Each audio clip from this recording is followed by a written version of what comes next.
You have just watched an extraordinary film, American Masters No Direction Home, Bob Dylan. It's a story of a genius and also a capsule of American culture. Joining me now is its acclaimed director, the man who made this film, Martin Scorsese. Congratulations, first of all. Oh, thank you. Thank you. I mean, to have this material, well, and to weave this story. Yeah, yeah. I mean, it was so tempting, despite trying to finish Gangs of New York and doing pre-production on Aviator and then shooting Aviator, and doing the post-production on Aviator. I could not help but get involved with the amount of the extraordinary footage that they had in their archives. Some of it never seen before. Never seen before. A lot of it never seen before, and shot by some great filmmakers. And D.A. Pennebaker shooting that entire 1966 tour in color on stage and backstage. Murray Lerner's footage from Newport festivals.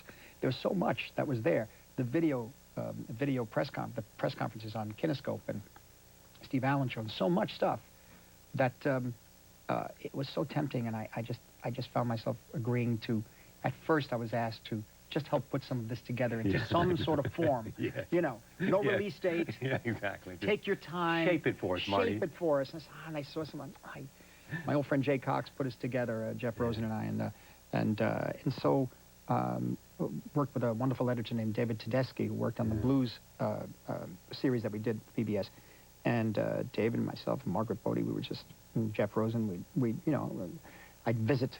I had David in a little room, actually smaller than a room, on the side of my office, and we were doing Aviator or whatever was in this other big area, and he was in there with his computer and a big screen, and ultimately, I think it took about 3.5 years, but ultimately we finished it during the shooting of Departed, which I was shooting in Boston, most of it in Boston. And in any event, it's stuff that I couldn't. There's no way. I just with music, it gets to be. Music is so important to me. It's inspiring in the sense that it inspires movement, images, mood. That's why I always feel like cinema is so close to music, because of where the camera moves and the editing and that sort of thing. So any music I listen to, particularly rock music or music of the period, it's a never-ending source of inspiration. So I keep going back, and it becomes something that is it's uncontrollable. I have to sort of make these films on musical. Music draws you back. Yeah, it just draws me back. This is a man who wrote the #1 rock and roll song of our time, like a Rolling Stone. This is a man who has probably been covered more as a songwriter I would think so, yeah. than anybody. Yeah. This is a man who has shaped American music, from folk to rock and roll to something else, constantly evolving, constantly reaching out to say, just when you think I'm here, I'm going to be there. I'm going to be here. Yeah, exactly. Exactly. Well, you know, that was the issue. The footage that we had access to, which was understood that we'd finished the story in 1966 when he had this motorcycle accident. And I said, that's fine, because that gives us a certain limitation. But what was interesting was to find the narrative in the footage and in his life. And I think the narrative came out of, first, in my own mind, somehow to use 1966, all the footage of Pennebaker and Howard Hawks, wherever we're shooting that stuff, to literally use that as the present, and then take that and go back in time, and ultimately in part 2 for the movie to catch up with itself somehow. Climactic sequence at the Newport Folk Festival 1965, in which there was the confrontation and the difficulties with that. And in the process, when he was actually going out in a new direction, totally new direction, with the electric backup, which, by the way, I never heard Bob Dylan before like a Rolling Stone. I come from, the Lower East Side. We were, Italian Americans who were listening to top 40 radio. We heard some folk music via, I guess, I would think, Albert Grossman and some others, in the form of Peter, Paul, and Mary and other people at the time that was making folk music acceptable to reach the mass audiences, making it commercial. And that's how I heard that. I never really heard the folk music of Dylan. Never heard his albums before I heard Rolling Stone. And there was, of course, something about the lyrics and power to the lyrics and the way the words are phrased and the nature of his voice that ultimately, I'd say it's one never tires of that particular piece of music. You don't tire of it. Yeah, I mean, to have this material is like somebody writing a biography, and the family comes to you and says, he wrote all these letters. Yeah, I know. They're yours. Look at them and shape them. I know, and shape them. Tell us what they mean. Yeah. When you finished this, did your impression of him change or simply grow? I think a number of things. First of all, it grew. There's no doubt about that. I was never one of those people who tried to figure out what he was doing. Yeah. I just sort of went along with it. Let it speak to me. Yeah, let it talk to me. If I like it, I'm going there, you know. I did not shoot the interview. It was done by Jeff Rosen, who's a close associate of his for 26 years. 10 hours of interviews. 10 hours of interviews. I saw the 10 hours, and this is great. I said, maybe not necessarily sometimes what he says, but it's in his eyes. Yeah. It's in his eyes. You see things going on in the back of his head, and how and the words that are chosen to describe what he's feeling is fascinating to me. So that, you know, ultimately what I think is interesting for any young person seeing the film is the development of an artist and the choice that he makes, which is the tougher choice, which is to go on your own and to keep seeing if you could pull anything further out of yourself in later stages of your development. And to, you know, they've got the commercial element now, and I think that's so important for young people now to see a picture like this because of the hope and the inspiration it would give them to stay on their own road.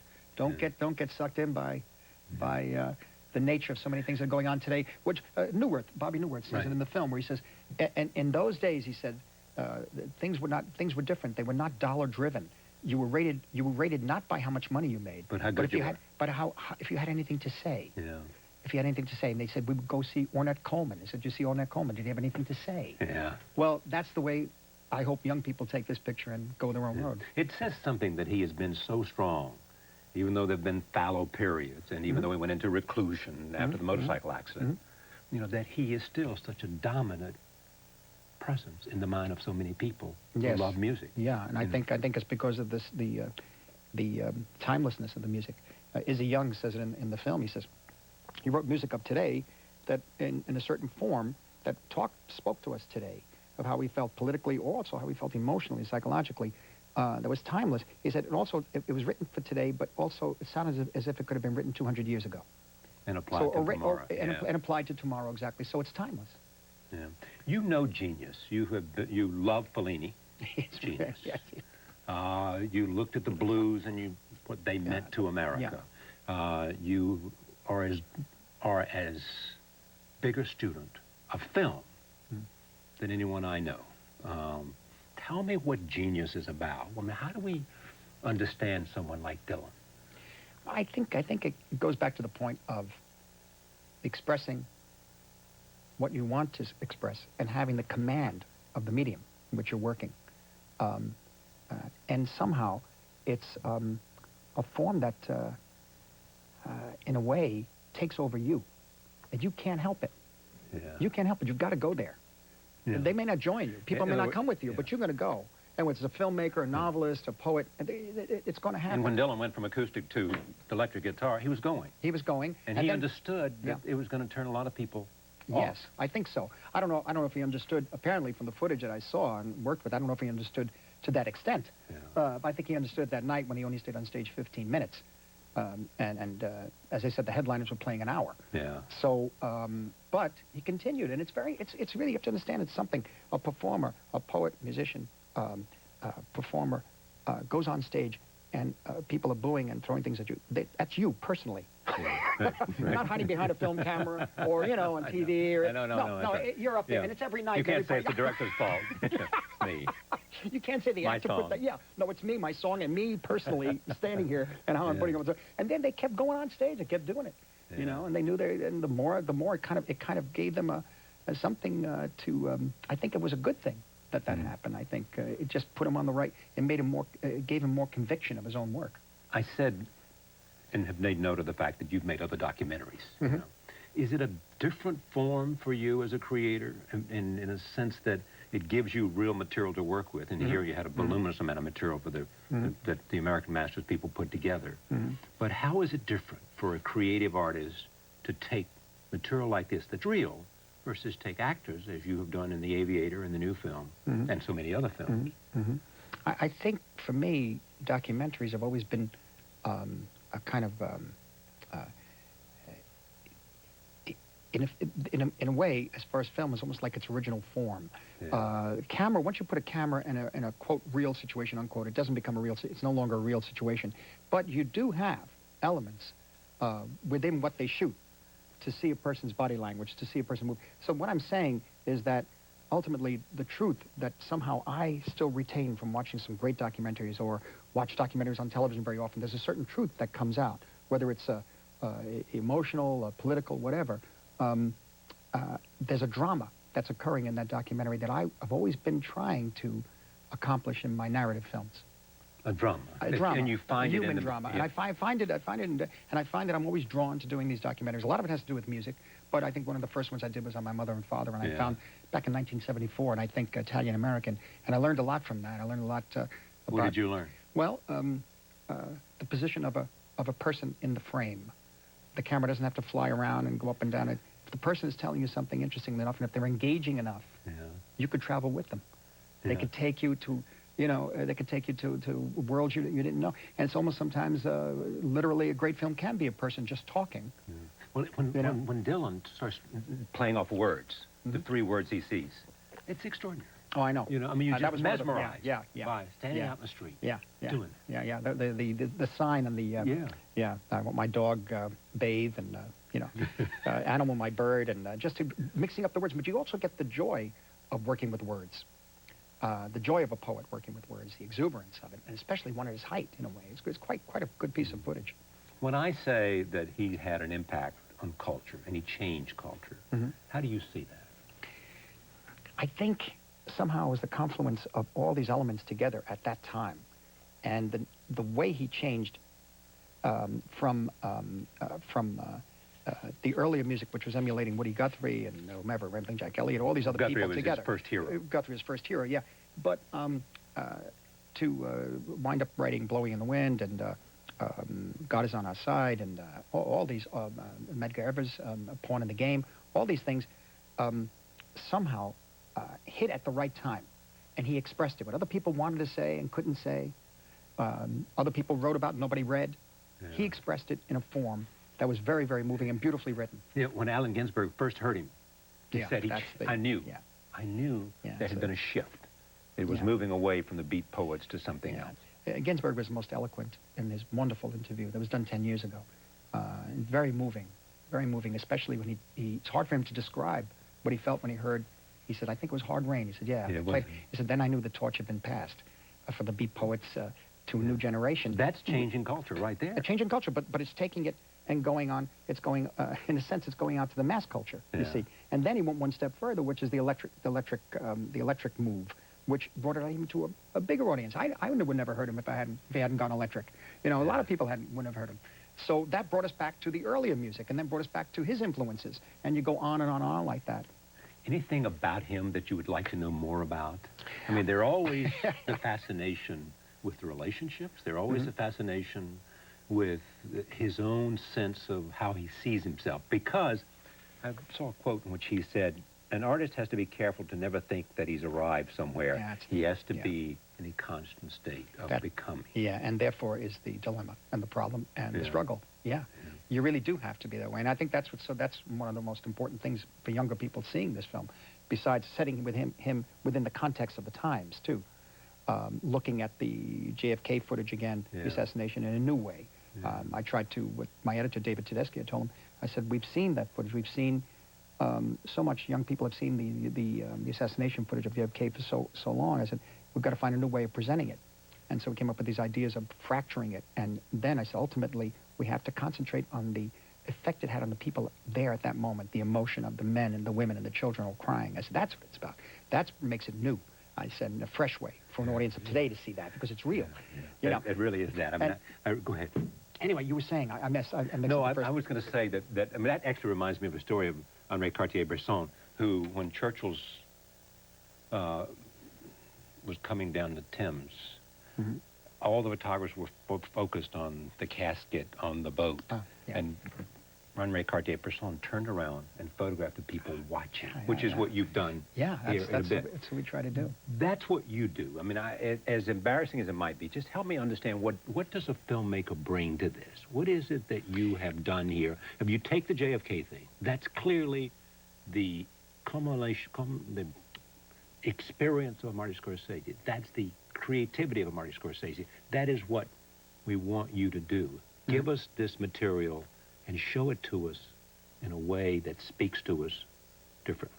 I think what we found, and it was a struggle, it took a long time, we found a narrative about the journey of the artist and about having conviction in how the muse strikes you to go in that direction. And I think this is the ultimate thing throughout the entire picture, and this is what kept us going. And also, finally, that the artist, in many cases, artists, writers, in any form, need a certain amount of audience appreciation. Yeah. And then, because of what happened at the time and all the different elements together, it becomes too much. So ultimately, there's the burnout. There is the burnout. You reach that. You reach that level where you can't go on anymore. Some people never go on. Some people die. Others come back. But when they do come back, is there any more to pull from? Is there any more in you? Can you create? Well, I see no evidence that Martin Scorsese is reaching the burnout point. You've just made a movie that people, not only this, but also the feature that you've been working on. People say it's one of the best things you've ever done. But there is something about people, and Dylan is that way as well, who have the capacity to constantly find new energy. Yeah. This is the key as you get older, to find new ways new things you want to say. You know, and how are you going to say it? I said it this way before. Well, that might be okay if you take half of it, but what if I go this way and go left and right in this turn? And I think that's the whole thing. People talk about certain filmmakers. They only made a certain amount of 5 good films, and they lasted 10 years of work. Or a certain novelist. The first 3 novels are fantastic, and then maybe there's a third one back there, but you know, that sort of thing. But it's interesting to see the journey of a writer. You take I was use the example of Melville, reading from, if you read Moby Dick first, well, go back and read Taipei and Omu and Mardi, and then you go all the way through and you wind up with the Confidence Man. Then you try to hit Clarel, the long poem. I mean, I mean, you see where he went. You know, you see the out into the edges, out into the end of the universe in terms of the style of writing and the stories he was telling, or what he was expressing about being human. And I find that interesting. I find that interesting to see, and also inspiring to know that there was still more to pull from, even when people totally rejected him. I'm not comparing Dylan, Melville. What I'm saying is that in every art form, I think there is a certain amount of a point where someone does reach the level where you get to the situation and say, I don't have any more to say. Yeah. You know, because if you're making movies, you don't have anything more to say. That's a pretty tough job. To go on the set every day, deal with the issues, deal with the studio, deal with the public. It's hard enough as it is. If you have nothing, you don't do it then. Go away. Just get another job, you know. But somehow you keep thinking you got it, you go back out there and keep swinging. It's like a round in a prize fight. I think that's what he's so inspiring. He must still have that, because he's still out there performing. He's not sitting in some room writing songs. I know. He's performing. And he continues to want to do it. Having lived the life that he's done, knowing he is the icon that he is. Now, we stop in 66, right? 66. Yes. You know, when the accident happened. Yes. Is there more material that's just waiting for your hands or somebody else's hands? I honestly don't know. I guess Jeff would know. Jeff Rosen would know. He's got more material there. It would be very interesting to see, because there's another journey that happens. It really does. Different ways of... different levels that he reached, or areas that, or avenues he went on, and sort of went off on tangents in a way, pulled back, religious issues. Lots of different things that happen there, and as a development of a person trying to, as he says, go home, which no one can ever do. Tell me about the title. No Direction Home is, of course, from the song, Like a Rolling Stone. You know, how does it feel to be on your own? No direction home, like a rolling stone. But why that for you making this film? I felt that it was very poignant when I saw the interview, and he said, I've been just trying to get home. And he's never going to get there. We'll get to another home. You know, anybody on that journey trying to get home, you just can't do it. But you'd be damned, you're going to really try. You're going to try. Maybe home's another place, you know, and that's what it is. And you're creating it as you go. It's in the process, obviously. And I thought that was interesting. I thought that was really interesting, trying to get home. Well, that gives you enough drive for the whole life, hopefully. because when you finally die, then you're home. And he has miles and miles to go. We hope. Yeah. I thank you for sharing these insights with us. Martin Scorsese has made this remarkable film based on these 10 hours of interviews, which you have just seen. Marty's insight into a man who somehow, all these years, from Minnesota to Greenwich Village to Britain, has shaped the way we think about ourselves, the way we think about the world, and who better to do that than one of America's most gifted filmmakers. And to be presented with material like this was a rare opportunity for all of us to benefit. For American Masters and the people who brought this to you, I'm pleased to be a part of an extraordinary effort. Good night.